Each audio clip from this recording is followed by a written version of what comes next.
Hi everyone. Surely many of our viewers, inspired by some films, dreamed of having gills to breathe underwater. Of course, it's unlikely that gills will suddenly grow in your neck, but breathing underwater is not so unrealistic nowadays. There are actually several ways to help you breathe underwater, but we want to warn you at once. Don't try to repeat these tricks yourself.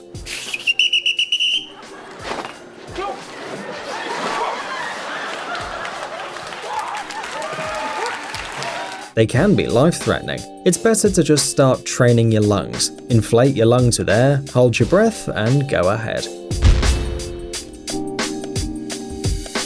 First, let's find out how long you can stay underwater without floating to the surface, and how long you can't spend without breathing. Humanity is now exploring two very important global spheres, the deep space and the deep ocean.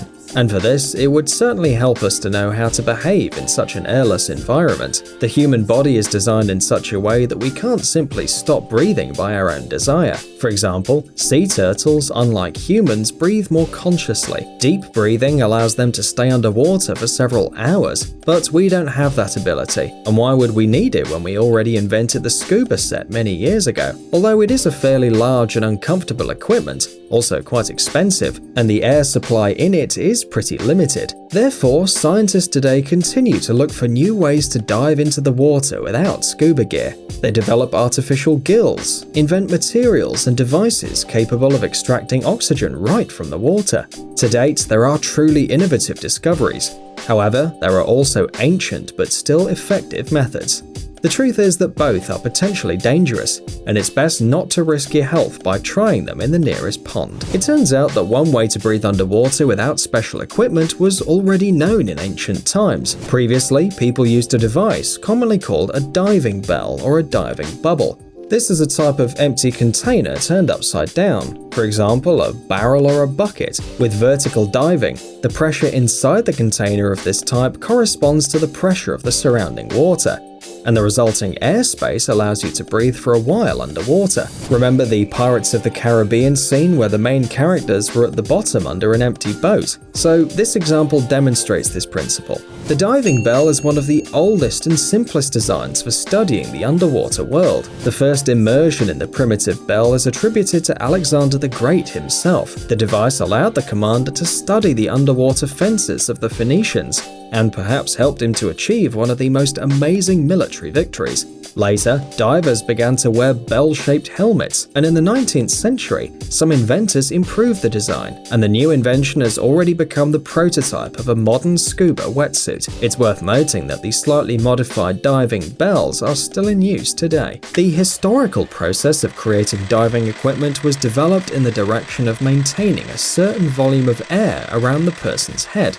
For this, even leather bags and glass balls with an oxygen reserve for breathing were tested. Also, the pearl hunters and treasure hunters of sunken ships knew how to breathe underwater with the help of leather bottles. They were the first to use such containers for long dives. The principle of operation of such a simple device is as follows. The person makes breathing movements with the chest to constantly update the air in the lungs. With each breath, he needs a supply of fresh oxygen. Breathing for a long time in a closed cycle, i.e. inhaling the air from the same container, is impossible. It is clear that in such a dense bag, the air must be changed from time to time, or simply have some inlet for fresh portions of oxygen. Therefore, the air supply in this device will last a short time, but they could still catch a couple of pearly shells.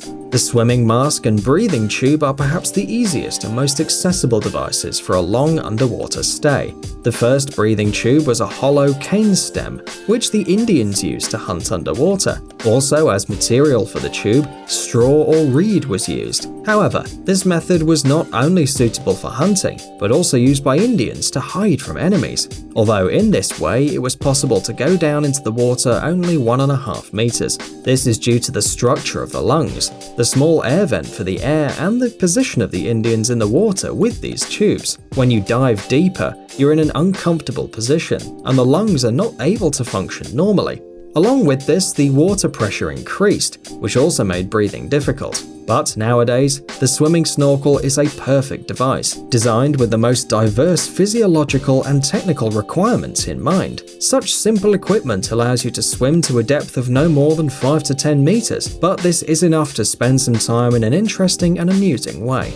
Of all the modern tools that allow you to stay underwater for a really long time, only the scuba diving set is used, but it's a pretty complicated device. Experts say it's not easy to create a scuba diving suit at home. For this, it's necessary to have the proper knowledge and be able to work with a lathe. But it's quite possible to make a prototype with your own hands, and on the internet you can find many ways to do it. For example, using a pump sprayer. If you didn't know how these things work, pay attention to the screen. The design of the invention is simple, and its assembly generally doesn't take much time. The sprayer is equipped with weights, fixed with adhesive tape so that the load doesn't come up to the surface due to its light weight. The air fills the container by means of a pump, and after that, all that remains is to place the device on the back, and that's it. When the diver needs a new portion of oxygen, he simply inhales through a valve that's connected by a hose to an air reservoir.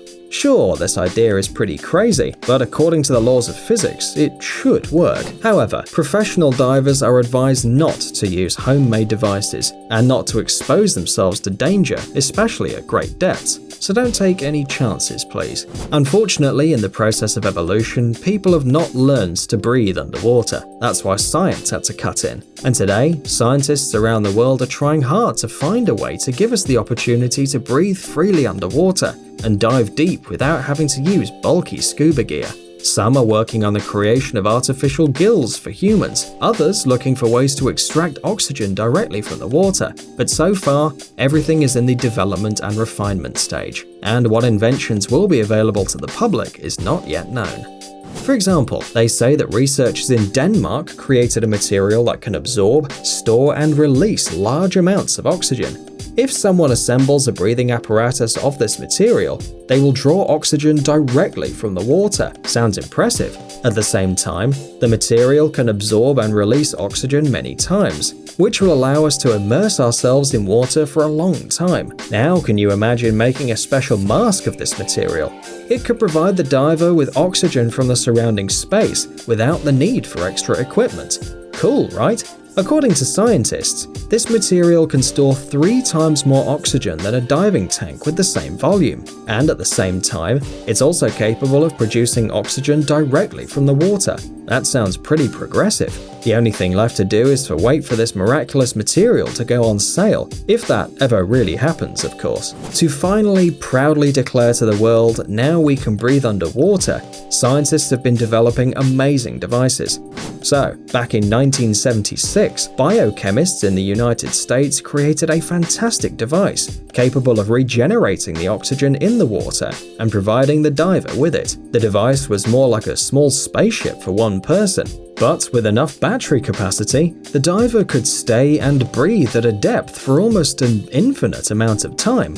However, this is not the main goal of scientists. Their dream is not a breathing device. They actually want to teach humans how to use fluids to breathe, and the attempts to realize this dream have not yet been abandoned. Therefore, a scientist at the Russian Research Institute, for example, tested a volunteer with an innate pathology, the absence of a larynx, to breathe with fluids, and this meant that his body simply didn't react to the liquid. That is, when the slightest drop of water hit his bronchi, he started to suffocate. As he simply didn't have this muscle, the experiment was successful. The guy had the fluid poured into his lungs, and he was basically mixing it with the movements of the abdomen during the experiment, after which the doctors safely removed it.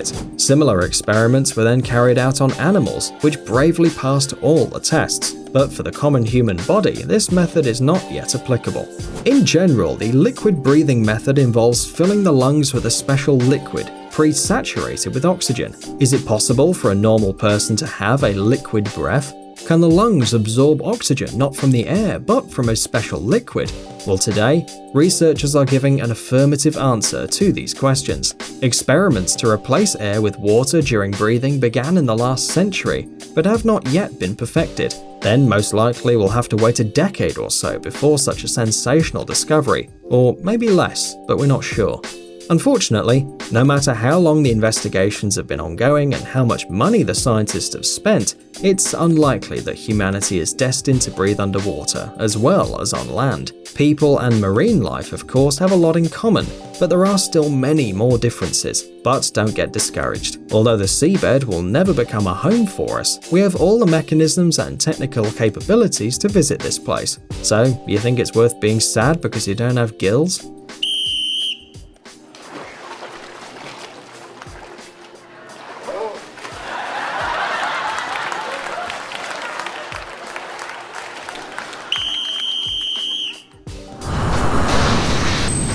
Amazing gadgets, upcoming technologies, incredible inventions, and other cool stuff related to high tech on TechZone. Subscribe, you won't regret it. The link is on the screen and in the description. Thanks for watching. Please like and share the video in social networks, and we'll be right back to you as fast as we can.